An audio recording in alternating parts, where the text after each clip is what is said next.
Good morning.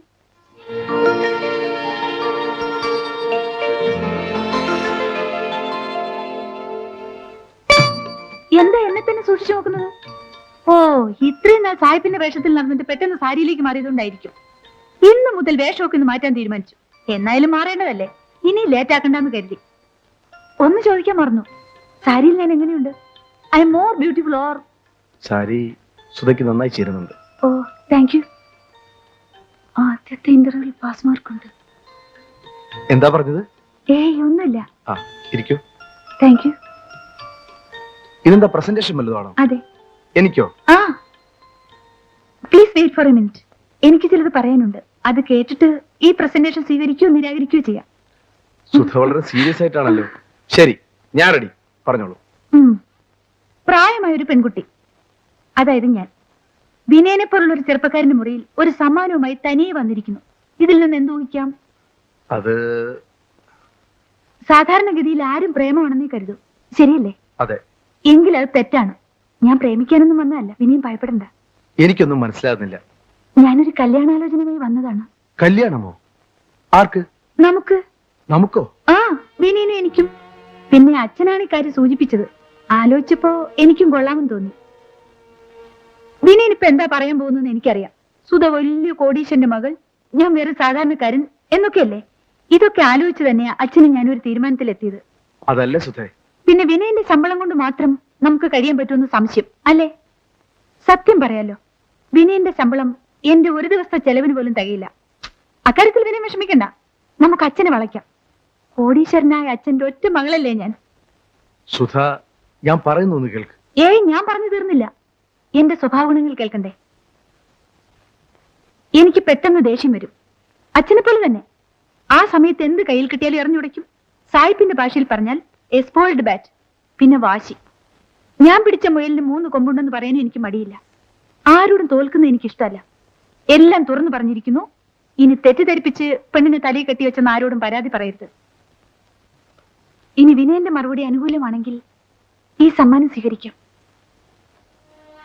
വിനയം പറയാൻ മടിക്കുന്ന എന്താണെന്ന് എനിക്ക് ഊഹിക്കാം. സുധയുടെ ഊഹം തെറ്റാണ്. അല്ല വിനയൻ, ഞാൻ മുൻകൂട്ടി പറഞ്ഞ ഇത്രയേറെ ഗുണങ്ങളുള്ള ഒരു പെണ്ണിനെ ഒരു പുരുഷനും സ്വീകരിക്കാൻ തയ്യാറാവില്ല. അതല്ല സുധേ, സുധയുടെ പെരുമാറ്റം, വെട്ടിത്തുറന്ന് പറയുന്ന രീതി എല്ലാം എനിക്ക് ഇഷ്ടമാണ്. ഓ, ഇത് പറയാനാണ് വിനയൻ ഇത്ര മടിച്ചത്? ലജ്ജയാൽ ശോഭിതേ നരൻ എന്ന് മാറ്റണം ആ പഴയ ശ്ലോകം. സുധയെ ഇഷ്ടമാണെങ്കിലും നമ്മുടെ വിവാഹം നടക്കില്ല. കാരണം? വളരെ വ്യക്തിപരമായ ഒരു കാരണം. അത് മറ്റൊരാളുമായി ചർച്ച ചെയ്യാൻ ഞാൻ ഇഷ്ടപ്പെടുന്നില്ല. എന്നോട് ക്ഷമിക്കൂ.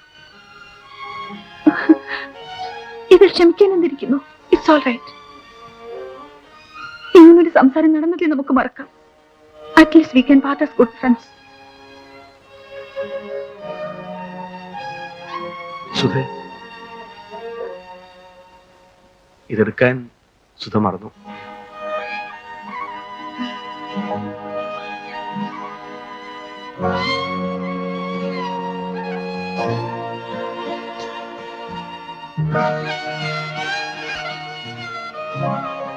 Thank you for reminding me.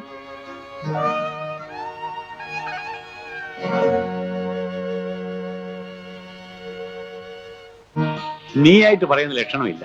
ഞാനായിട്ട് ചോദിച്ചേക്കാം. വിനയനെ കണ്ട് സംസാരിച്ചോ? കണ്ടു, സംസാരിച്ചു, നല്ല സുഹൃത്തുക്കളായി പിരിഞ്ഞു.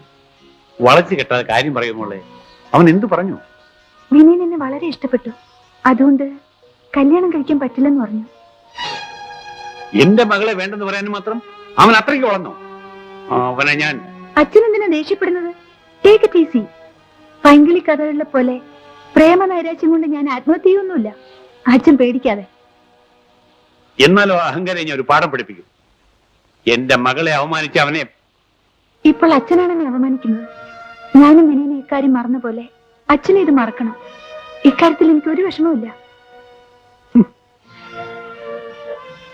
നിന്റെ അഭിനയം നന്നാവുന്നുണ്ട് മോളെ. പക്ഷേ നിന്റെ മനസ്സ് കാണാൻ കഴിവുള്ള ഈ അച്ഛനോട് തന്നെ വേണോ ഇത്?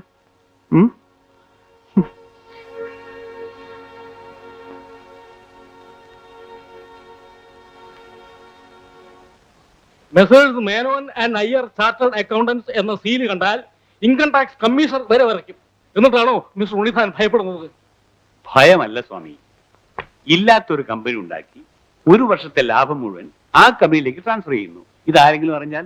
ആ കാര്യം ഈ ഹരിഹര സുബ്രഹ്മണ്യർക്ക് വിട്ടുവന്നേക്കൂ. ഇല്ലാത്ത കമ്പനികൾ ഉണ്ടാക്കുകയും ഉള്ളവ ഇല്ലാതാക്കുകയും ചെയ്യുന്നത് ഞങ്ങളുടെ നിത്യ തൊഴിലഭ്യാസമല്ലേ? പക്ഷെ ചിക്കൽ എവിടെയില്ല. ഈ കമ്പനിക്ക് ഒരു ഉടമസ്ഥനെ കണ്ടുപിടിക്കണമല്ലോ. ഏതെങ്കിലും ഒരു പേരങ്ങ് വെച്ചാ പോരെ സ്വാമി? പോരാ, വെറും ബിനാമി പേരിൽ ആരംഭിച്ചാൽ ബാങ്ക് അക്കൗണ്ട് ഓപ്പറേറ്റ് ചെയ്യാൻ ബുദ്ധിമുട്ടായിരിക്കും. അതുകൊണ്ട് ആരെങ്കിലും കണ്ടുപിടിച്ചേ പറ്റൂ. ഉണ്ണിത്താന്റെ അടുത്ത ബന്ധുക്കളായിരിക്കരുത്. ആള് വളരെ വിശ്വസ്തനായിരിക്കണം. കമ്പനി കണക്കിലെ ലാഭം കൊണ്ട് മുങ്ങിയാൽ നമ്മൾ നാമം പോട്ട് തന്നെ. വിനയന്റെ പേരിൽ ആരംഭിക്കാം. അച്ഛൻ എന്ത് പറയുന്നു? സുധേ, നിന്റെ നിർബന്ധം കൊണ്ട് മാത്രമാണ് അവനെ ഞാൻ ജോലി ലഭിച്ചുകൊണ്ടിരിക്കുന്നത്. അവന്റെ പേരിൽ വിനയൻ എന്നോടെന്തോ അന്യായം ചെയ്ത പോലെ സംസാരിക്കാതെ ആ തെറ്റിദ്ധാരണയുടെ പേരിലുള്ള വെറുപ്പ് മാറ്റിവെച്ച് ഒന്ന് ആലോചിക്കൂ. വിനയനെ പോലൊരു വിശ്വസ്തനെ കിട്ടില്ല. എങ്കിലത് വേണ്ട മോളെ. അവൻ നിന്നോട് കാറ്റ് തോർക്കുമ്പോൾ വിനയൻ എന്ത് കാട്ടിയെന്നാണ് മിസ്റ്റർ ഉണ്ണിത്താൻ പറയുന്നത്? ഇത് കമ്പനിയെ സംബന്ധിക്കുന്ന കാര്യമല്ല. അതെ, എന്നാലും എന്നോട് തുറന്നു പറയാം.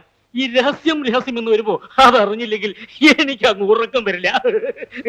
Please behave your self. ആ പിന്നെ കമ്പനി ഫ്ലോട്ട് ചെയ്യാനുള്ള പേപ്പേഴ്സ് എല്ലാം റെഡി. പേര് ഫില്ലപ്പ് ചെയ്ത് സിഗ്നേച്ചർ വാങ്ങി ഇന്ന് തന്നെ ഓഫീസിൽ എത്തിക്കണം. വിനയൻ ഇന്ന് ലീവാണല്ലോ. 4-5 ദിവസം കഴിഞ്ഞേ വരൂ. അതുപോലെ ഇപ്പൊ തന്നെ വൈകി എന്തായാലും പേപ്പേഴ്സ് എനിക്ക് ഇന്ന് തന്നെ കിട്ടണം. സുധേ, അച്ഛൻ ഇനി ഒരു തടസ്സവും പറയണ്ട.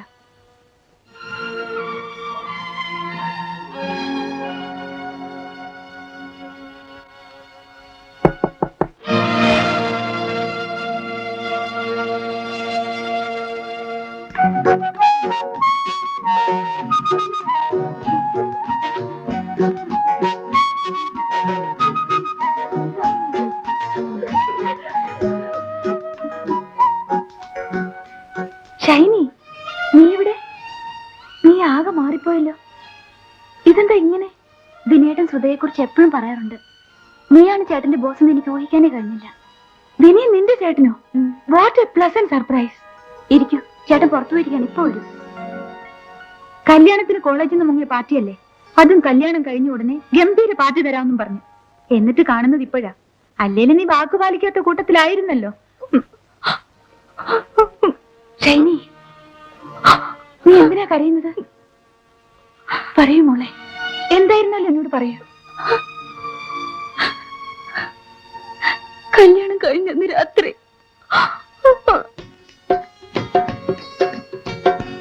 ഷൈനി, ഇത് കൊള്ളാമല്ലോടി. സാധാരണ മണവാട്ടികൾ ബലമായി മണിയരക്കത്ത് തള്ളി വിടുകയാണ് പതിവ്. നീ പകലെ ഇതിനകത്ത് കയറി കൂടിയല്ലോ. എന്താ മാറ്റിനിക്ക് വല്ല പരിപാടി ഉണ്ടോ? ഇത് കണ്ടോ? എല്ലാവരും പോലെയല്ല ഞങ്ങളുടെ മധുവിധം ആരംഭം. തുടക്കത്തിൽ ഒരു പൊട്ടിത്തെറി. മൂപ്പര് പേടിക്കുമെന്ന് എനിക്കൊന്ന് കാണണ്ടേ? പട്ടാളക്കാരനല്ലേ, ഇതിനേക്കാൾ പൊട്ടിത്തെറിച്ച് ഞങ്ങളെ കണ്ടിരിക്കും. അങ്ങനെ അങ്ങ് പേടിപ്പിക്കാന്ന് വിചാരിക്കാതെ പെണ്ണെ. അത് തന്നെയാണ് എനിക്കും കാണേണ്ടത്. കുട്ടികളി മാറാത്ത തന്നെയൊക്കെ പിടിച്ച് കെട്ടിച്ചവരെ വേണം പറയാൻ.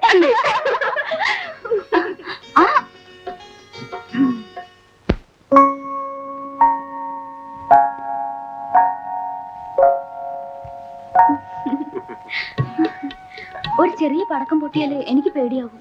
ബോംബ് പൊട്ടുമ്പോ ചേട്ടന് പേടി തോന്നാറില്ലേ? ഒരു പട്ടാളക്കാരൻ അങ്ങനെ പേടിച്ചാ പറ്റൂ? അതൊക്കെ അങ്ങനെ കിടക്കും.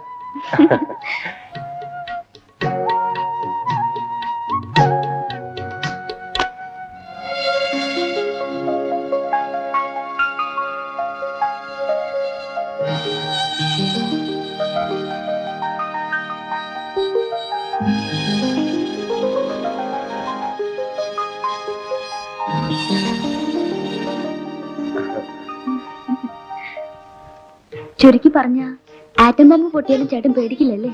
ആ, എന്ന് തന്നെ വെച്ചോ. അല്ല, ഇങ്ങനെ സംസാരിച്ചിരുന്നാ മതിയോ?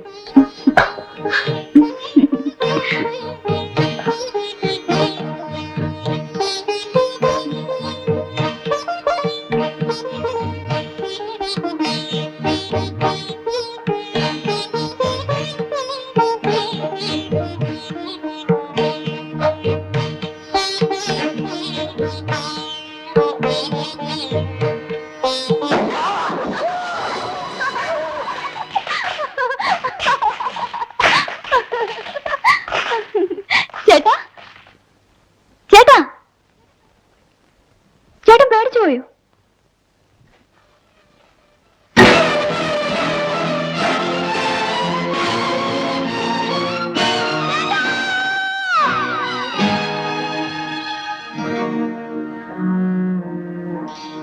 സ്വന്തം കൈകൊണ്ട് ഞാൻ എന്റെ താലി പൊട്ടിച്ചു. നിയമത്തിന്റെ മുൻപിൽ അല്ലെങ്കിലും മനസാക്ഷിയുടെ മുൻപിൽ ഞാനൊരു കൊലപാതകയാണ് സുധൻ. അതിന് നീ തന്നെ സ്വയം വിധിച്ച ശിക്ഷയായിരിക്കും ഈ തനിച്ചുള്ള ജീവിതം. പക്ഷെ നിന്റെ കൂടെ ഒരു നിരപരാധിയുടെ ശിക്ഷ അനുഭവിക്കുന്നുണ്ടെന്ന് നീ മനസ്സിലാക്കുന്നില്ല. ഞാൻ വിനയനെ കുറിച്ചാണ് പറഞ്ഞത്. നിനക്ക് വേണ്ടിയാണ് വിനയൻ ജീവിതം പാഴാക്കുന്നത്. ഒരു സഹോദരൻ എന്ന ബന്ധത്തിനും കടപ്പാടിനും വേണ്ടി വിനയൻ നിന്നോട് കാട്ടുന്ന സ്നേഹത്തിനും വാത്സല്യത്തിനും പ്രതിഫലമായിട്ടെങ്കിലും നീ ജീവിക്കണം. നിനക്കൊരു ജീവിതം ഉണ്ടായാലേ വിനയനൊരു ജീവിതം കിട്ടൂ.